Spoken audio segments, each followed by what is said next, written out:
आकाशवाणी लखनऊ से प्रस्तुत हैं प्रादेशिक समाचार। मुख्य समाचार। प्रदेश की 9 विधानसभा सीटों पर 20 नवंबर को होने वाले उपचुनाव के लिए कल शाम थम जाएगा चुनाव प्रचार। राजनीतिक दलों ने पार्टी उम्मीदवारों के पक्ष में माहौल बनाने में झोंकी ताकत। झांसी के महारानी लक्ष्मीबाई मेडिकल कॉलेज के एनआईसीयू अग्निकांड में मृतक नवजातों की संख्या हुई 11। घटना की जांच के लिए 4 सदस्यीय समिति का गठन। प्रदेश के ऊर्जा और नगर विकास मंत्री अरविंद कुमार शर्मा ने आज जौनपुर में किया लगभग 4 करोड़ रुपए की परियोजनाओं का लोकार्पण और शिलान्यास। और चेन्नई में हुई सीनियर नेशनल हॉकी चैंपियनशिप में उत्तर प्रदेश ने जीता कांस्य पदक। कड़े मुकाबले में मणिपुर को 2-1 से हराया। नमस्कार, प्रदेश के समाचारों के साथ मैं मनीषा पाठक। अब समाचार विस्तार से। प्रदेश की 9 विधानसभा सीटों पर 20 नवंबर को होने वाले उपचुनाव के लिए चुनाव प्रचार आखिरी दौर में पहुंच गया है। उपचुनाव के लिए कल प्रचार का आखिरी दिन है और कल शाम 5 बजे चुनाव प्रचार थम जाएगा। इसके मद्देनजर राजनीतिक दलों ने प्रचार के लिए पूरी ताकत झोंक दी है। भाजपा के वरिष्ठ नेता और उप मुख्यमंत्री बृजेश पाठक ने आज मिर्जापुर के मझवा विधानसभा क्षेत्र के कई इलाकों में जनचौपाल लगाई। उन्होंने विपक्ष पर निशाना साधा और भाजपा प्रत्याशी के पक्ष में प्रचार किया। भाजपा प्रदेश अध्यक्ष भूपेंद्र चौधरी ने भी आज मझवा विधानसभा क्षेत्र में चुनाव प्रचार किया। वहीं राष्ट्रीय लोकदल के अध्यक्ष और केंद्रीय मंत्री जयंत चौधरी ने आज अलीगढ़ के खैर विधानसभा क्षेत्र में एक जनसभा की और भाजपा गठबंधन के प्रत्याशी के पक्ष में वोट की अपील की। सरकार तेजी से काम तो कर ही रही है। मैं तो आपसे बस कहने आया हूं कि इस काम की गति को बढ़ा के आप रखना। और कमल और नल ये हो गया है। भाजपा के वरिष्ठ नेता और उप मुख्यमंत्री केशव प्रसाद मौर्य ने भी आज प्रयागराज के फूलपुर विधानसभा क्षेत्र में भाजपा उम्मीदवार के लिए प्रचार किया और विपक्ष पर वार किया। उधर सपा प्रमुख अखिलेश यादव ने भी आज जमकर चुनाव प्रचार किया। अखिलेश यादव ने अम्बेडकर नगर की कटहरी और मिर्जापुर की मझवा विधानसभा क्षेत्र में सपा प्रत्याशी के लिए प्रचार किया। पीडीए और समाजवादियों को जिताने का काम करना, यही मैं आप सबसे निवेदन करने आया हूं। मुझे पूरा भरोसा है कि आप सब लोग मिलकर के इस चुनाव को जिताने का काम करोगे।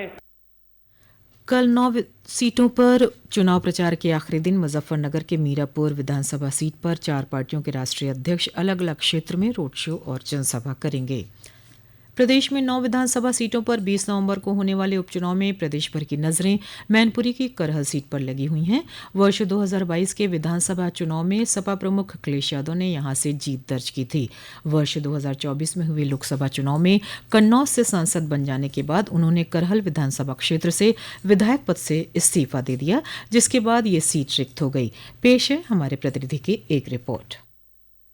करहल विधानसभा सीट पर वर्ष 1993 से 2022 तक हुए 7 विधानसभा चुनावों में 6 बार सपा जीती है, जबकि बीजेपी केवल 1 बार वर्ष 2002 में जीत हासिल कर पाई है। करहल विधानसभा सीट को सपा का गढ़ कहा जाता है, लेकिन इस बार भाजपा ने सपा के किले में सेंध लगाने की पूरी तैयारी कर ली है। समाजवादी पार्टी से तेज प्रताप यादव चुनाव मैदान में है, तो भाजपा ने अनुजेश यादव को टिकट दिया है। अनुजेश यादव और तेज प्रताप यादव रिश्तेदार भी हैं। 2019 से पहले अनुजेश यादव भी सपा में रहे हैं। उनकी पत्नी संध्या यादव 2015 में सपा से जिला पंचायत अध्यक्ष भी रह चुकी हैं। करहल विधानसभा सीट से कुल 7 प्रत्याशी चुनाव लड़ रहे हैं। विधानसभा क्षेत्र के 3,82,000 मतदाता इनकी किस्मत का फैसला करेंगे। नीरज कुमार शर्मा, आकाशवाणी समाचार, करहल, मैनपुरी।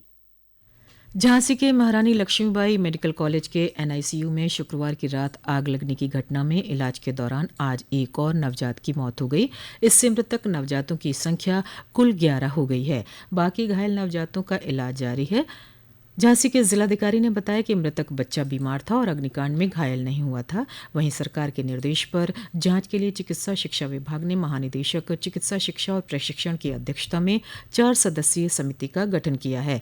चिकित्सा स्वास्थ्य परिवार कल्याण विभाग के प्रमुख सचिव पार्थ सारथी सेन शर्मा ने पत्र जारी कर 3 बिंदुओं पर समिति को जांच करने का निर्देश दिया है। उधर राष्ट्रीय मानवाधिकार आयोग ने घटना को लेकर सरकार से जवाब मांगा है। आयोग ने 7 दिनों में घटना की पूरी रिपोर्ट देने को निर्देशित किया है। प्रदेश के ऊर्जा और नगर विकास मंत्री और जौनपुर के प्रभारी मंत्री अरविंद कुमार शर्मा ने आज जौनपुर में लगभग 4 करोड़ रुपए की परियोजनाओं का लोकार्पण और शिलान्यास किया। इस अवसर पर उन्होंने बताया कि जिले में ट्रांसफार्मर्स की क्षमता वृद्धि का कार्य लगातार तेजी से किया जा रहा है। उन्होंने बताया कि प्रयागराज से जोड़ने वाले मुंगरा बादशाहपुर बाजार में जाम की समस्या से निपटने के लिए ओवर ब्रिज बनाने का कार्य किया जाएगा। ये समाचार आप आकाशवाणी लखनऊ से सुन रहे हैं। ताज़ा समाचार जानने के लिए आप हमारी वेबसाइट newsonair.gov.in पर लॉगिन कर सकते हैं। इसके साथ ही आप प्रादेशिक समाचारों का ये बुलेटिन हमारे YouTube channel news on AIR Lucknow पर भी सुन सकते हैं। समाचारों में आपका फिर स्वागत है। केंद्रीय राज्य मंत्री बीएल वर्मा ने आज भारत ब्रांड के तहत सस्ते दामों पर बिक्री की जाने वाले आटा, दाल, चावल और भारत प्याज की 30 मोबाइल वैन को बदायूं के एचपी ग्राउंड से हरी झंडी दिखाकर रवाना किया। इस अवसर पर केंद्रीय राज्य मंत्री बीएल वर्मा ने कहा कि मोदी सरकार गरीब कल्याण को समर्पित सरकार है। बिरसा मुंडा की जयंती पर लखनऊ में आयोजित 6 दिवसीय जनजातीय भागीदारी उत्सव में 22 राज्यों से आए लोक कलाकार अपनी कला और संस्कृति का प्रदर्शन कर रहे हैं। समाज कल्याण विभाग के प्रमुख सचिव डॉक्टर हरिओम ने आकाशवाणी से बातचीत में बताया कि जनजातीय भागीदारी उत्सव के माध्यम से लोगों को जनजातीय संस्कृति को जानने का मौका मिल रहा है। साथ ही सरकारी योजनाओं की भी जानकारी दी जा रही है। बाहर के जो 22 राज्यों से हमारे पास कलाकार आए हैं वो उत्तर प्रदेश को जान रहे हैं, लखनऊ को देख रहे हैं, उनको घुमाने की भी व्यवस्था है और हम लोग भी जो शहरी लोग भी हैं उनको भी देख रहे हैं कि भाई ये लोग इस तरह होते हैं, ऐसे परफॉर्मेंसेस करते हैं, हमारे जैसे ही हैं। उनको भी थोड़ी सहजता होगी हमारे बीच में आके। और जो उनके लिए सरकार विकास योजनाएं चला रही है, चाहे वो शिक्षा हो, रोजगार हो, स्वास्थ्य हो, उनका प्रशिक्षण हो, उनके अंदर उद्यमिता का विकास पैदा करने की बातें हों, तो वो सब पे भी जब चर्चा और वक्तव्यों में ये सब बातें आती हैं, उनकी जरूरतें हम लोग जानते हैं, तो इससे बड़ा फायदा होगा, हर तरह से फायदा होगा। प्रयागराज में महाकुंभ 2025 के आयोजन को लेकर तैयारियां तेज हो गई हैं। इसी क्रम में उत्तर मध्य रेलवे द्वारा प्रयागराज जंक्शन प्रयागराज रामबाग दोहरीकरण कार्य के संबंध में नई इलेक्ट्रॉनिक इंटरलॉकिंग की स्थापना की गई है। नई इंटरलॉकिंग प्रणाली महाकुंभ मेला और उसके बाद प्रयागराज स्टेशन से ट्रेनों के सुचारू संचालन एवं अतिरिक्त परिचालन क्षमता प्रदान करेगी। प्रयागराज रेल मंडल के सीनियर पीआरओ अमित मालवीय ने बताया कि इस मार्ग पर रिले इंटरलॉकिंग 1993 से काम कर रही थी, जो 30 साल से अधिक पुरानी व्यवस्था थी। पेश है एक रिपोर्ट। नई इंटरलॉकिंग प्रणाली बेहतर फ्लेक्सिबिलिटी के लिए प्रयागराज जंक्शन को 825 मार्ग उपलब्ध कराएगी, जिससे अत्यंत व्यस्त नई दिल्ली हावड़ा रूट पर निर्बाध और सुरक्षित परिचालन सुनिश्चित किया जा सकेगा। इस प्रणाली के उपयोग से वाराणसी, लखनऊ, दीनदयाल उपाध्याय और सतना जाने वाली ट्रेनों के विलंबन समय में कमी आएगी। इस कार्य से कई ट्रेनों की आवाजाही एक साथ संभव हो सकेगी। ये कार्य प्रयागराज रामबाग से प्रयागराज जंक्शन पर लाइन नंबर 11 पर रिसेप्शन और लाइन नंबर 10 से नैनी के लिए प्रस्थान संबंधी समस्याएं दूर करेगा। साथ ही प्रयागराज जंक्शन की लाइन नंबर 18 और 19 से ट्रेनों को प्रयाग जंक्शन स्टेशन पर रवाना किया जा सकेगा। आकाशवाणी समाचार कक्ष से राघवेंद्र त्रिपाठी। प्रदेश ने चेन्नई में आयोजित सीनियर नेशनल हॉकी चैंपियनशिप में कांस्य पदक अपने नाम कर लिया है। प्रतियोगिता में तीसरे स्थान के लिए मुकाबले में टीम ने मणिपुर को 2-1 से हराते हुए ये सफलता हासिल की। ये मुकाबला बेहद कड़ा था। खेल के 6 मिनट में यूपी के कप्तान और ओलंपियन ललित उपाध्याय ने अपने साथी खिलाड़ी के पास पर गोल करते हुए टीम का खाता खोला। मैच का निर्णायक गोल खेल के 54वें मिनट में आया, जिसे स्टार खिलाड़ी और ओलंपियन राजकुमार पाल ने किया।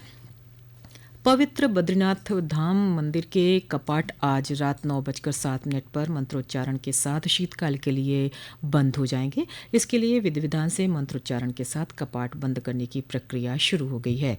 कल 10,000 से अधिक भक्तों ने भगवान बद्री विशाल के दर्शन किए। इस दौरान कई प्रमुख अनुष्ठान हुए और सत्र के समापन के लिए सैकड़ों किलो प्रसाद तैयार किया गया। ये उत्तराखंड के चारधाम यात्रा 2024 का समापन है। मंदिर अब अगले वर्ष अप्रैल-मई में खुलेंगे। अंत में मुख्य समाचार एक बार फिर। प्रदेश की 9 विधानसभा सीटों पर 20 नवंबर को होने वाले उपचुनाव के लिए कल शाम थम जाएगा चुनाव प्रचार। राजनीतिक दलों ने पार्टी उम्मीदवारों के पक्ष में माहौल बनाने में झोंकी ताकत। झांसी के महारानी लक्ष्मीबाई मेडिकल कॉलेज के NICU अग्निकांड में मृतक नवजातों की संख्या हुई 11। घटना की जांच के लिए 4 सदस्यीय समिति का गठन। प्रदेश के ऊर्जा और नगर विकास मंत्री अरविंद कुमार शर्मा ने आज जौनपुर में किया लगभग 4 करोड़ रुपए की परियोजनाओं का लोकार्पण और शिलान्यास। और चेन्नई में हुई सीनियर नेशनल हॉकी चैंपियनशिप में उत्तर प्रदेश ने जीता कांस्य पदक। कड़े मुकाबले में मणिपुर को 2-1 से हराया। इसी के साथ प्रादेशिक समाचारों का ये बुलेटिन यहीं समाप्त हुआ। नमस्कार।